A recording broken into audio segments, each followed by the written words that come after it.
everyone, kia ora tātou, haere mai, and welcome along to Showy Ovaries, a podcast where I, oscillating at the edges of perimenopause, Penny Ashton, seek out all the information I can about my impending proud chronification by talking to those who have trodden the menopausal path before. As always, a quick note that I am not a doctor. Though thanks to my photoshopping skills that I was forced to develop so I could design all my theatre posters because I am so deeply tight, I could easily mock up a certificate. But if you need proper medical advice from someone who has been handed a proper medical certificate, please do seek that out. Today's guest, though, is not only a doctor, she's a dame doctor. One of the most influential and pioneering doctors New Zealand has seen, I would say, in fact, for her work into liberating women's lives from the childbearing burden and putting the choice and birth control into their own hands so they can be in charge of their own reproductive lives, which really shouldn't be that hard a concept to come to grips with. The Family Planning Clinic in Wellington proudly bears her name. She was instrumental in getting birth control into the hands of women, including unmarried women, when other doctors would only prescribe the pill for those nice ladies with husbands, was the president of the Abortion Law Reform Association of New Zealand, LRANZ, for 32 years, and is basically just a legendary cage rattler, demanding more rights for women for her whole career. So please welcome the very fabulous and legendary Dr. Dame Margaret Sparrow. Hooray! Hello. Hello, Penny. Kia ora, kia ora. Now, what is it Dame Doctor, Dr. Dame? Does Doctor get superseded by Dame? How does it work for your title? No, I lost the doctor. You lost the doctor? Yes, I'm no longer a doctor. You can be a Dame Professor, but you can't be a Dame Doctor. Right. Was that sad to let go of the doctor? Yes, because that was my identity, my whole identity. I feel more a doctor than a dame. Right. So I'll call you Dame Doctor then, just to make for up for that. And how is everything going in Wellington? Well, we've been blasted with this weather, the same as everyone else in the country, but looking outside, it's grey and miserable. Yes, we're having thunderstorms and craziness, but you didn't have a cyclone through your house or anything like that? No damage. Excellent, good. Now, and I know it's impudent to mention a lady's age, but I would just like to congratulate you on being my oldest interview thus far at 86, I believe. Is that right? Nearly 2 weeks' time, I will be 87. So 87. Yes, today I'm 86. And how, because I know it's interesting, like when we're young, we just want to be old, and then we get older and we want everyone to think we're younger. Does that stop at any point? No, but I don't feel 86, right. Inside of me, but I know I'm an elderly lady. Right. But I don't feel like that. Yes, and obviously the mental acuity is still strong. Yes. Which is a blessing, isn't it? Yes. When my mother was going through the menopause, she used to say, "Oh, my head's like a sieve." And I thought, oh dear, that might happen to me. But she lived to 96 and was still very alert then. So whatever was going on at the menopause didn't matter in the long term. And I thought that was very encouraging. Yes, absolutely. I know, because when I suggested talking to you, you said that you didn't think it was so interesting with your menopause, but I just really want to talk about all the other fabulous things you've done, because that's what I'm all about, talking to fabulous women and their lives, but also their menopause. But also I want some people that are facing menopause and finding it daunting to realize that there's this whole decades past it where you don't think about it anymore, which I think is a really good thing. Yeah. Absolutely. Good. Okay, well, I have a longer introduction for you. And as you are about 20 years older than anybody else I have interviewed, it's sort of commensurately long. So I would say just relax for a moment because there's quite a lot to talk about. So here we go. Margaret Sparrow nee Muir was born in 1935 in Inglewood in Taranaki and is a third-generation New Zealander. She gained a scholarship and so was the first member of her family to go to university, ultimately graduating from Otago Medical School in 1963, one of only 10 women in her class of 100. In 1969, she took on the role of medical officer for student health at Victoria University, and it was here she started making change. She saw there was a gap in what students needed and what was deemed appropriate. After training with family planning, she put up a contraceptive display in the clinic, and though the director was unimpressed, she refused to take it down and began offering contraceptives to all. On various sabbaticals, she trained as a I practiced how to say this too, venereologist in London, and how to perform vasectomies in India, which she sometimes did on a bus using a bunsen burner to sterilize equipment. Since then, she has performed over 7,000 vasectomies. LRANS was formed in 1970 as a reaction to the Society for the Protection of the Unborn Child, or SPUC, who I remember very much from the 80s, and ceaselessly fought for abortion rights for New Zealand women, a struggle she knew only too well, having had an illegal abortion herself in 1956. She therefore knew the strong desire women felt to seek abortion and was determined to save them from back alley sleazy practitioners, some of whom you said had coercive sex with their patients, which is just horrendous, or from having to fly to Australia to seek an abortion, which thousands of women did in the 70s, some terrified, having never left the country before. She was also one of the first women in New Zealand to take the pill, so knew of the desire to control your own reproductive health. In 1977, Dame Margaret was in Parliament when an act passed that made abortion accessible, but still called it a crime and insisted that 2 medical professionals declare it necessary for the mother's mental health. But the fight to truly make it a healthcare issue alone, including the right to not be harassed in seeking an abortion from protesters, wasn't won until March this year. But it all started with the tenacious women who, along with Margaret, secured these rights. So thank you on behalf of everybody I know who's had an abortion, etc. Some very close people to me have done that, so we thank you. But I'm not finished yet. In 1998, she co-founded a company that started importing an abortion pill because nobody else would. She also collected a huge array of over 1,000 contraceptives, which she then donated to Te Papa in 2011. She has written numerous books on the history of abortion and was awarded an MBE in 1987 and a Distinguished Companion of the New Zealand Order of Merit in 2002, which became a damehood in 2009, was awarded 2017's Public Health Champion and only retired in 2005, aged 70. But I will finish with a concise quote, unlike this introduction, from the woman herself. It is all very well to campaign in favour of abortion, but the most political act for me was to be in the theatre, actually doing the operations. So after that epic introduction, one more time, I would like to welcome Dame Dr. Margaret Sparrow to my podcast. Thank you again. Well, congratulations on condensing 87 years into a reasonably accurate. Okay, well, I'm glad. Excellent, good. I love it when people are as notorious in a good way as yourself, because then there is a lot of source information that I can find in doing that. So, and how do you like hearing all of that at once? How does that make you feel? Well, I think I don't know. I have done a lot. Yes, and does it make you proud? Yes. I'm proud because of the feedback that I get. Yeah, and I'm lucky. I feel very sad for people who do such a lot and don't get recognition in their lifetime. Mm-hmm. And there's a lot of those too, of course, in reproductive health as well. Yes. Yeah. And it was, and you have made such a huge difference though, and the women that have, done all of this with you, specifically women. Have there been many male allies that have fought as hard as the women in your life? Yeah. Great, yeah. fantastic.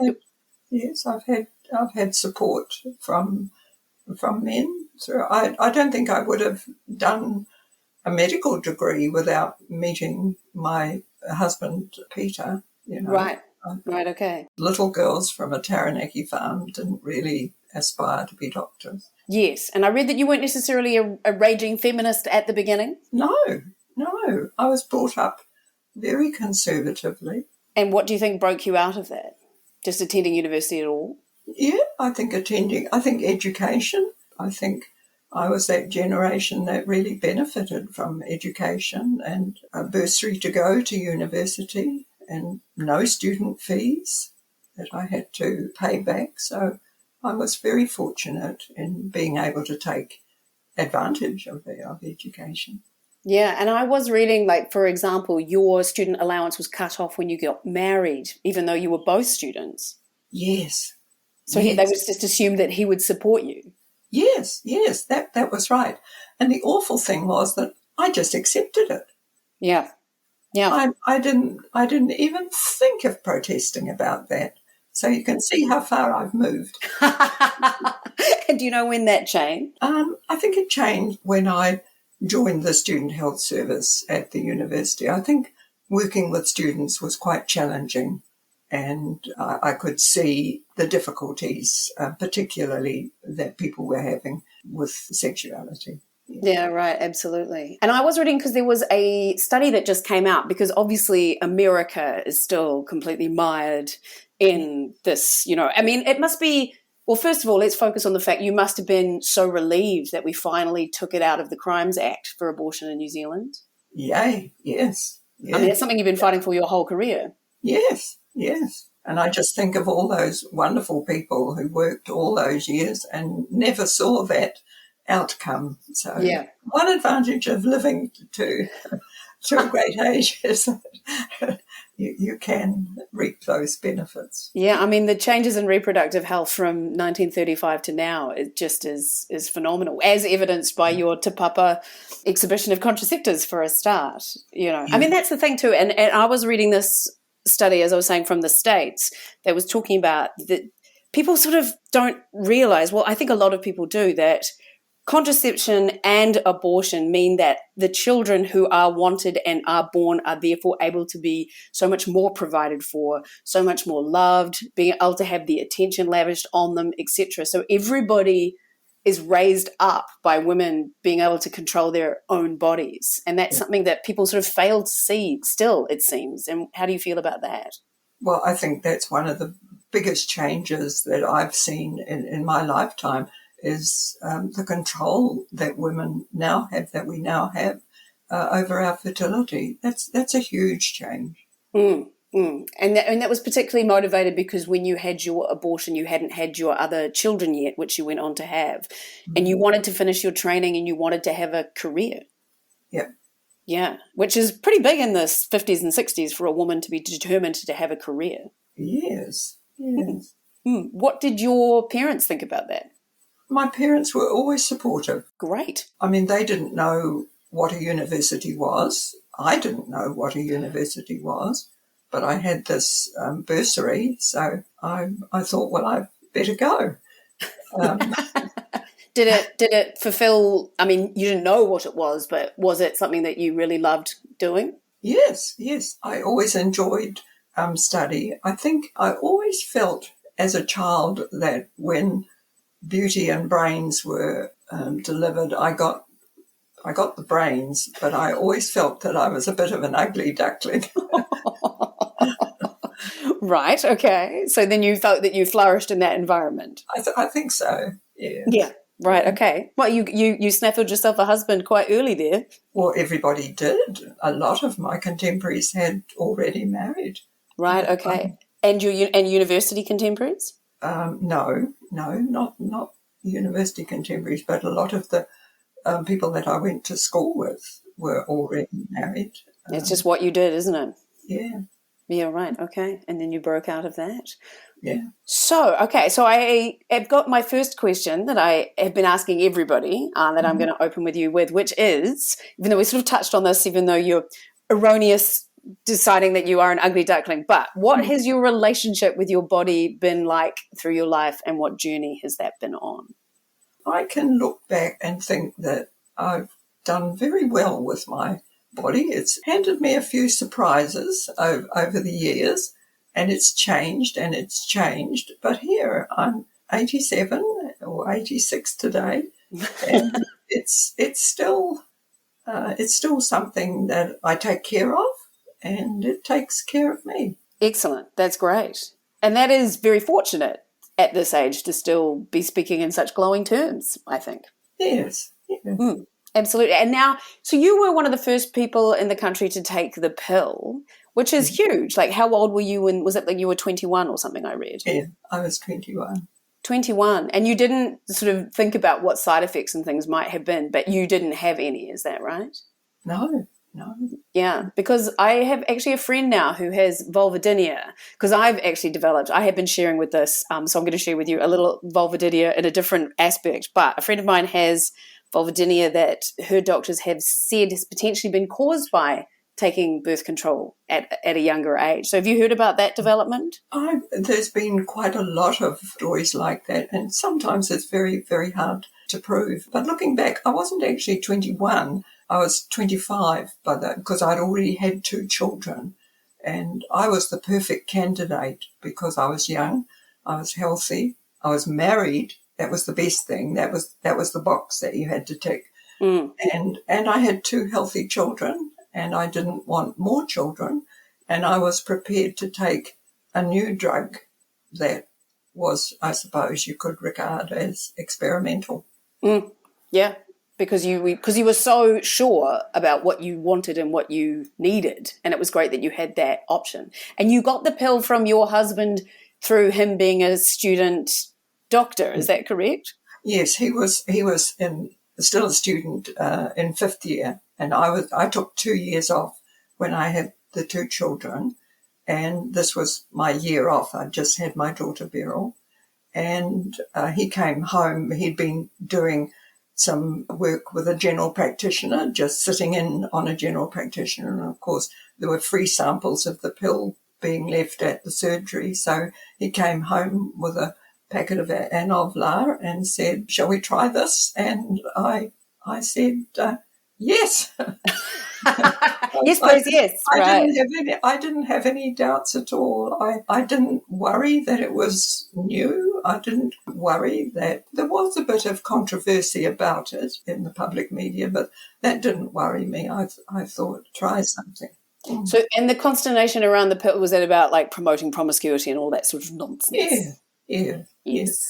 And Right. I think for the medical profession, it was more, these are hormones, and we don't know what taking hormones for many years will be like. And as you mentioned earlier, some of the untoward things did eventuate. For instance, we soon learned that they cause blood clots. Yeah. Or could cause blood clots. So I think the medical profession is rather conservative for a good reason. Yeah. And that's safety. But it did go further than that. And then moral judgments came in, and there was no reason why young women who hadn't had children shouldn't be able to take advantage of the pill. Yeah, absolutely. I mean, there's always been so much moral judgment.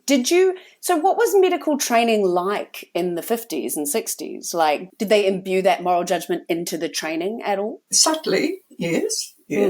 I think the bias was there. Like, we had only one lecture on contraception, and everybody knew when that lecture was coming. And so everybody attended, and all sorts of other students from other faculties also attended.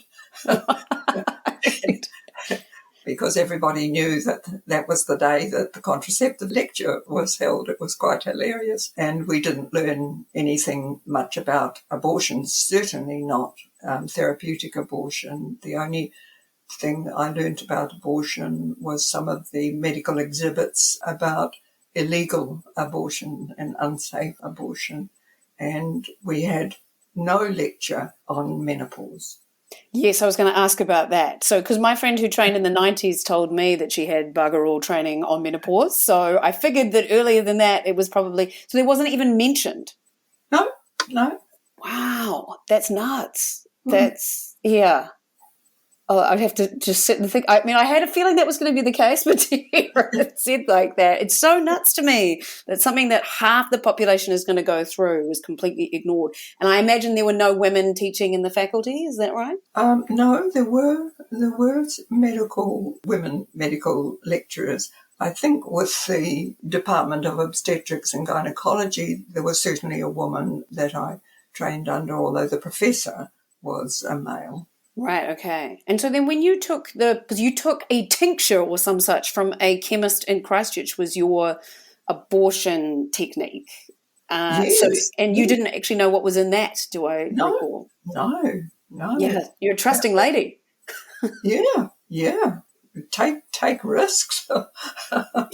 Yeah, absolutely. Well, calculated risks, Yeah, I think. I don't think I'd describe myself as an overly risky person, but I mean, the evidence is there that I was quite prepared to take an unknown mixture for my yeah. abortion and then a very new sort of medication for the pill. So I wasn't averse to taking risks. But you had that strong desire to control your own fertility. And Yeah. so it makes you a very good candidate for then championing that for other people. So do you actually know what was in that tincture at all?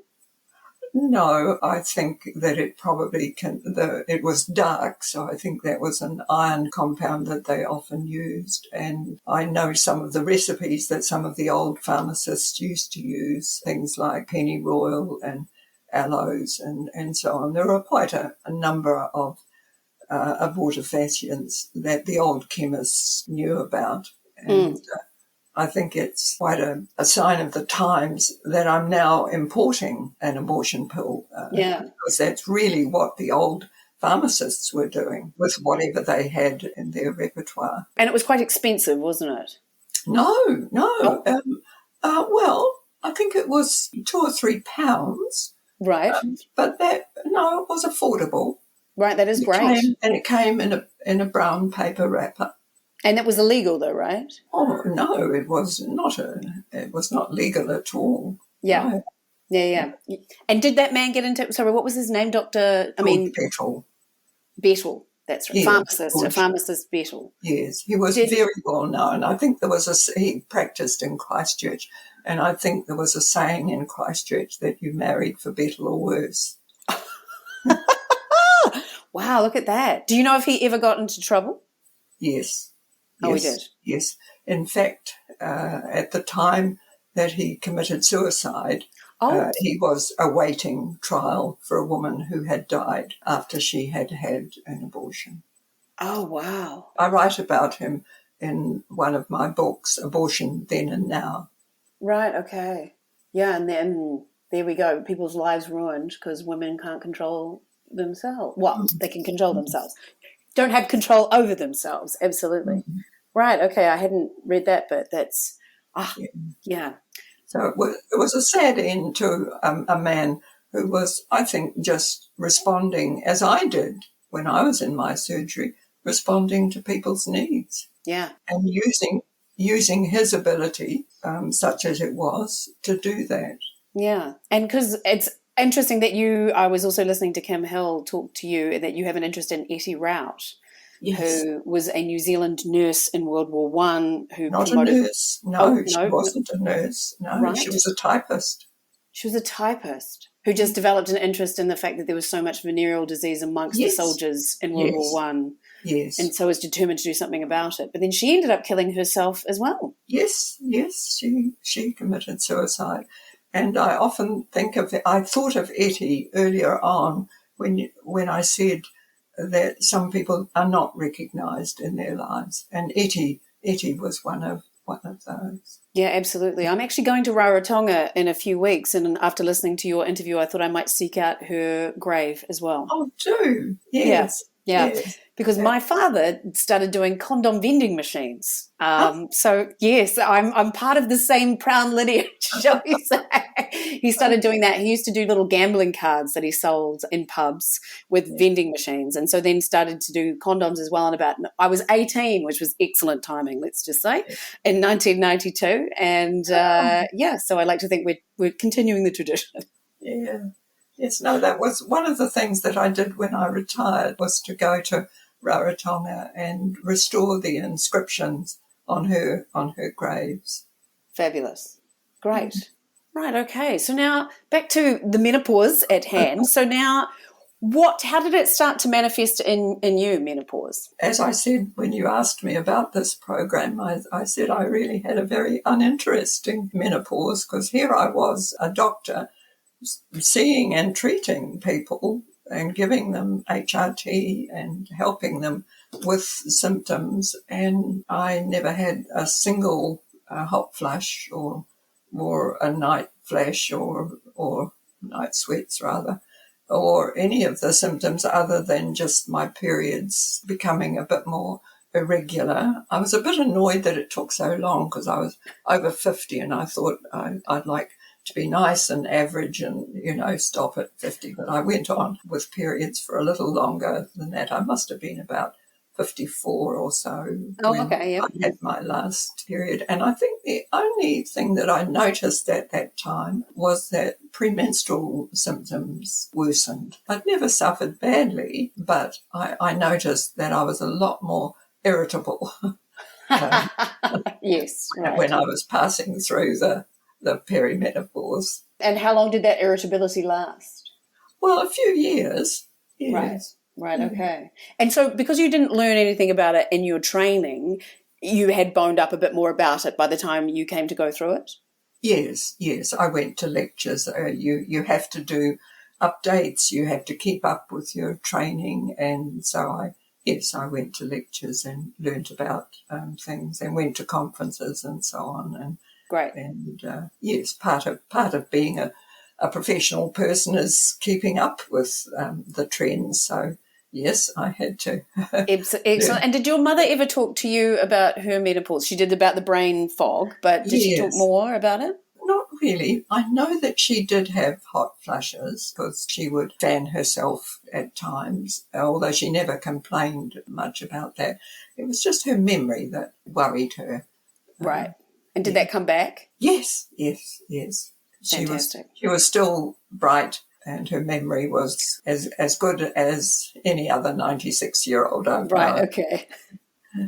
Yeah, okay, great. And now, did you talk about it with your friends when you were going? So this is in 34 years ago. So this was a while ago. Were people talking about it amongst friends then? A little bit, I think, yes. I think we were always very sympathetic if somebody at work, say, was obviously having hot flushes. I think it was becoming more acceptable to talk about it or mention it. But I suppose working at family planning would be very different to working in an office where there were a lot of males. I think at family planning we probably discussed bodily functions much more than the average office. Much more freely, indeed. Yeah, okay. And so you would have been working then when the whole WHI study came out with a lot of the scaremongering around it. Yes. So how was it to be a doctor through that? Yes, that was quite a dilemma, really, because you read the papers. I'd already been prescribing HRT, and one of my colleagues had prescribed some HRT for myself, and not because I had any symptoms whatsoever, but I was quite osteoporotic, and HRT was recommended at that stage for bone health. Absolutely, yeah. And I didn't take it for long because then I began to take something specifically for osteoporosis. Okay. But I had been prescribing HRT and seen the benefits of it, and then was very worried when the report came out saying that there was a risk of, or possible risk of breast cancer, and that and it was so dramatic that one of the trials had been stopped because of that. So, of course, you took notice.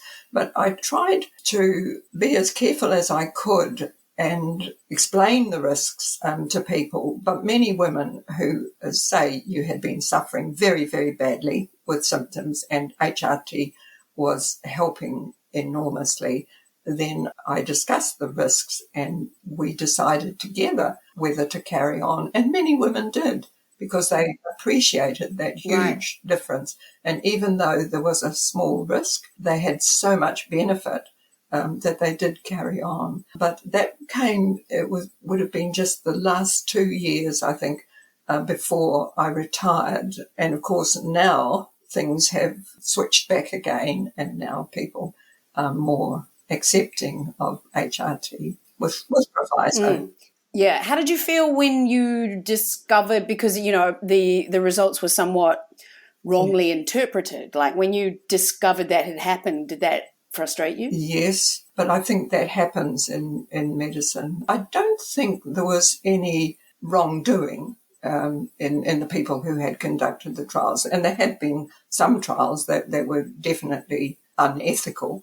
I think that this one had been conducted ethically, but it wasn't in retrospect. It could have looked at the data in a different way and come to a different conclusion. Yeah, and that just to see, I'm sure that, because as soon as you say cancer, people, there's an immediate reaction. So a lot of women just stopped it outright, I suppose, did they? Yes. Did you have, And had you had any patients develop cancer and things like that who had been on HRT? Had you seen any evidence of that? No. But that might have taken some time to show itself anyway. But I don't remember any example of that. And did you, because I know you've been, and if you don't want to talk about your children, absolutely, but I wondered, did you explain menopause to them and what they might expect, etc.? Well, I don't think I had much to explain to them. Well, as I was going through menopause, I don't know that I mentioned to them. No, do one thing as a doctor and something else as a mother. Yeah, right, absolutely, and because you have been quite notorious, and you have had. I read that somebody tried to dump concrete on your driveway and put white crosses in your garden and all this sort of stuff. How have you shielded your children from that public figure that you were? When it was at its peak, which would have been late 80s, 90s, they would have been late primary school, early secondary school then. So they were becoming older, and I think understood what I was doing, although I did try and protect them as much as I could. Like, I never mentioned them in public or gave them any publicity, and I would prefer to answer the phone myself because I didn't want them to have any abusive phone calls, which wasn't so good for my daughter because in her teenage years she loved to have long conversations with her friends on the on the telephone. But yes. I was quite protective, I think, of the children, but they understood what I did, and there was usually publicity at the time, so their friends knew what I did as well. And did you know if they got any flack for it at school? Not seriously, no. Right. I in 1990, I think it would have been, I had a record of a 4-hour conversation with one of my friends that I would see every day at school, so I have no idea what I talked about for 4 hours on the phone with her, but I can have an understanding of your daughter's pain in that situation. It was ludicrous, that sort of thing. So now, how do you feel seeing abortion rights being rolled back in some places? Like, as someone who's dedicated your life to that must be so frustrating. It's really so disappointing to see the extent to which there has been an inroads into women's rights. But I'm particularly thinking of the United States. I know there are other countries where it's still illegal to get an abortion, but I'm thinking particularly of the States where there has been the radical right, sexist, and it's misogynist, and it's quite entrenched, and it's been highlighted, I think, through the Trump years as well. And I think the election of Supreme Court judges has shown the extent of opposition and how it's so hard for good people to defend women's rights. With that sort of opposition, it's really quite frightening. And also the gerrymandering of the state borders or of the electoral borders and the money poured into things that make it so hard to fight. And just, the Supreme Court is supposed to be this, that doesn't bring politics into it, but it's just the most politicized Yeah. thing that there practically is in that country, and somewhere where they're supposed to be the land of the free, which is the most ridiculous title for that country that I've ever heard.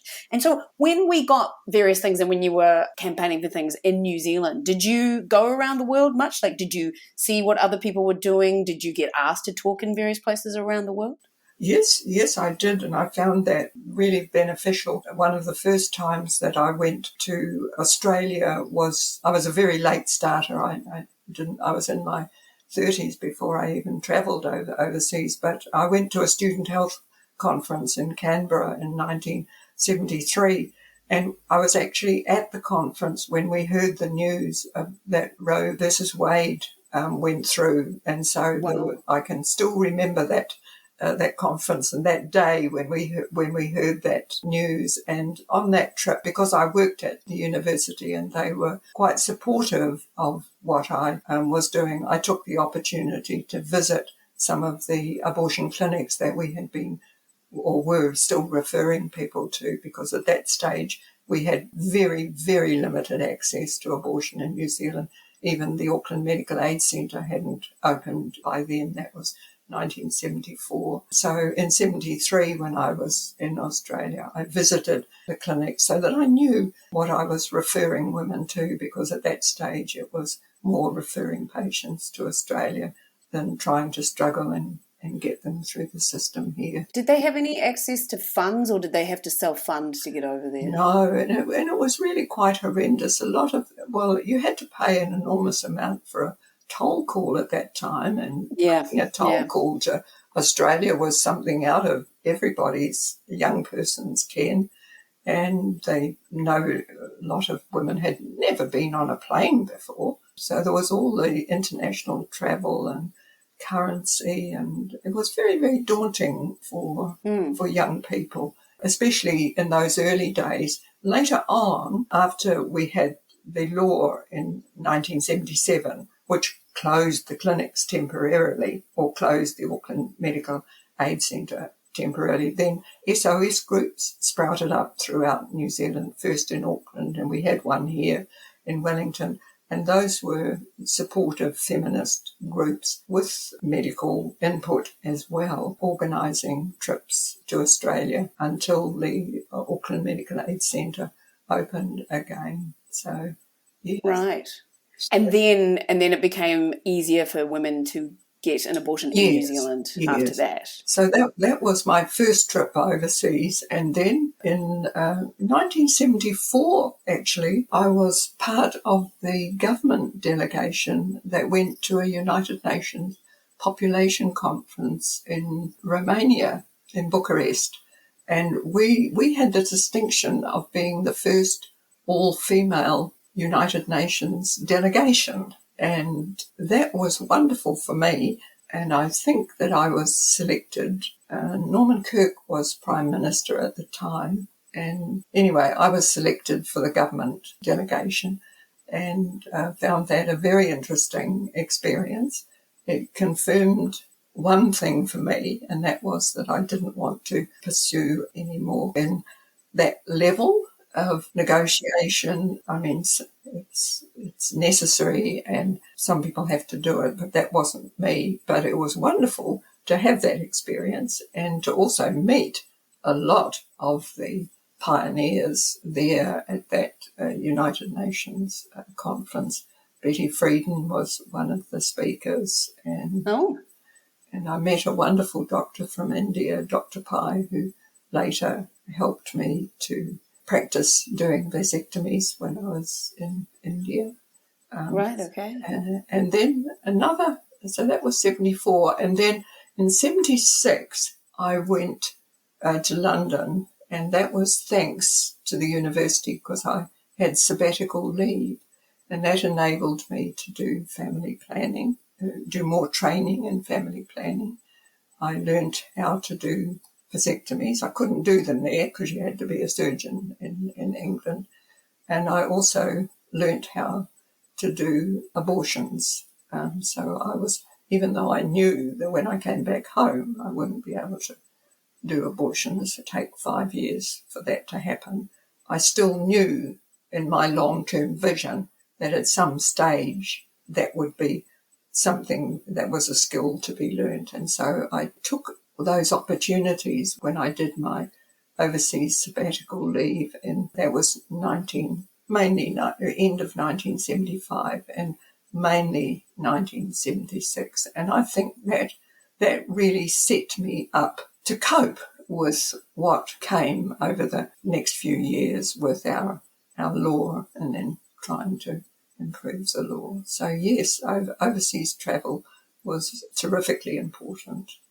Yeah, absolutely. And how much, because so much of the judgment is usually based around religion and things like that. Did you find that? Did you find it was mainly church groups? Was church sort of involved in medical school and things like that? Was it all a Christianity thing that came through with it as well in your experience? To some extent, yes, yes. Although I remember way back in the early days when I was doing public health in New Plymouth, that was before I even came to Wellington. That was when I got involved in sex education, and I would do puberty talks. And one of the most receptive schools were the Roman Catholic schools. They would invite me in. Well, I was working with the health department, so they invited the health department in to help. So I think that overall it's certainly been negative, and I think that what we're seeing in the States at the present time, a lot of that is based in fundamental Christianity and some of the more oppressive forms of religion there. So yeah. I think it has over the years played a huge role. Yeah, and obviously it's not just Christianity that is a religion that controls women's bodies and things as well, but I imagine that was primarily it here during your training and things like that. Yes. And the other thing that I have found through all of this, through the menopause stuff, birth control, abortion, all of that, is the people that are disproportionately affected are the ones who can't afford it. So the equity issue is so, there would have been so many women that couldn't afford to get on a plane and go to Australia. So what have you seen and work around to help women sort of attain equity that way? Yeah, very, very much. It always was that if you had enough money, you could have an abortion anywhere even. And in the early days, people travelled to Japan or England.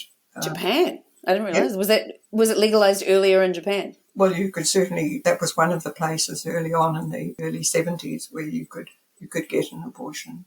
Yeah. Wow. If you had enough money, you would perhaps more usually go to England. But the legal position changed in Australia. In 69, there was a big case in Melbourne, and in 71, there was a big case in Sydney, and that opened up the trans-Tasman traffic. So I didn't really have very much to do with abortion tourism beyond Australia. Okay. And were those cases, I think I read about those with underage girls in Australia? No, they were clinics that were the operator in the clinic was charged in the same way as it happened in New Zealand. In New Zealand, we had exactly the same thing where the operating doctor, in our case in New Zealand, it was Dr. Jim Woolnough in Auckland, operating at the Auckland Medical Aid Centre, who was taken to trial and accused of performing illegal abortions. Well, the same thing had happened already in Melbourne and Sydney. And it was interesting that in all three cases, Melbourne, Sydney and in Auckland, the courts had found in favour of the operating doctor acting in the best interests of the patient. Were you surprised by that? No, I felt that because the courts had gone that way in Melbourne and Sydney, that it was quite likely that it would go this way. But of course, we weren't sure. And in fact, Woolnough had two trials. The first trial was so close, it was a hung jury. And it was only at the second trial that he was acquitted. And even that went to the appeal court, and then he won at the appeal court. So it wasn't easy. It wasn't right. easy. Yeah. And do you worry at all about New Zealand going backwards? Yes, I do. I think we have to be vigilant. I'm very pleased with the changes that have come in that it's now a health issue and not a crime. I'm pleased that there is some safety in women going to an abortion clinic with safe areas. Yeah. And I do think it's correct that women should make the decision themselves. It's not necessary for it to be made by two doctors. I think it's probably reasonable that there are some extra precautions for very late terminations, but basically I'm happy with the changes that have happened, but we must be very vigilant because we can see from the States how easy it is for a small and very, very determined minority to undermine democracy. And I think we got a taste of that with the recent parliamentary ground protests. There was an element there that was, I think, quite new and quite violent, and we need to be very vigilant. Yeah, and look at some certain MPs' track records around voting around women's bodies and take that into account. Yes. Absolutely. Yeah. Yes. I know. It's sort of, I can't imagine what it is to have been so excited about Roe versus Wade in the 70s and then to see this now so much later when we're supposed to be continuing on a path to enlightenment, but the human race is a varied beast, isn't it? So for 3 steps forward, 2 steps back, etc. Yes. Yes. Do you have anything else that you'd like to say, both around menopause, which obviously, and again, I think it's great that you had a very uneventful menopause. We want women to know that that's something that entirely happens. But if you got anything else you thought you might want to say around menopause at all? I think we've chatted for a very long time, and we have. I hope I haven't taken up too much of your day. There's so much that I could talk about, but I'm very happy to have had this conversation with you, Penny. Fantastic. Great. So did you have a fun fact around menopause for us? I did, yes. Exciting. I went very medical. And as is right and proper. In the medical dictionary, one of the terms for menopause or perimenopause is climacteric. Mm-hmm. And then I found that the botanists also use this term and that fruits can have a climacteric. For instance, if you pick an apple or a peach, it will go through a maturation process, and this is called a climacteric fruit. As a contrast, there are non-climacteric fruits, such as citrus fruit, and if you pick a lemon, for instance, it stays a lemon, and it does not go through this maturation phase, so it's a non-climacteric fruit. Right, okay. So ladies are fruits that ripen as we come off the vine. Yes. Yes. I like that idea because I've never had children, so I'm still, and I've never wanted them. And so your work in those areas has been very marvelous for someone like me. But yeah, so I like to think of myself as being plucked and then ripening off the vine in a bowl, something to that effect. And is there anything else you wanted to say around abortion or anything like that at all? No, I just say thank you for listening. Oh, I mean, this hour has gone in a complete flash, like the thunder and lightning that was descending on my house earlier today. Yeah. It's been really fascinating, and and I've gushed enough, but really the work that women like you have done through the era that you have been alive has just advanced women's control of their own lives so much. When you look back to Victorian era and we were just slaves to our fecundity, and no one should be that. So thank you very much for all of that. My pleasure. See you another time. So that was the absolutely legendary Dr. Dame Margaret Sparrow. It's funny, the word sparrow evokes a small common bird, but such a change maker for women's lives is really anything but. So let's raise a toast to her more mower-like tenacity and a huzzah to the fact that even though it took until 2022, legalised accessible abortions without the fear of harassment have finally arrived in New Zealand, and that she is here to witness it. But equally, yes, let us not be complacent and be vigilant for women's rights to control them own selves. Thanks to Jan Logie as well, who I also just interviewed today, so it's coming up soon, but for putting me in touch with the legendary Dame Dr. Margaret. Okay, my lovely ovarians, come and see my shows in Belmont and Waihi this week. Details on my Facebook page. Support this podcast on Patreon or buy me a coffee.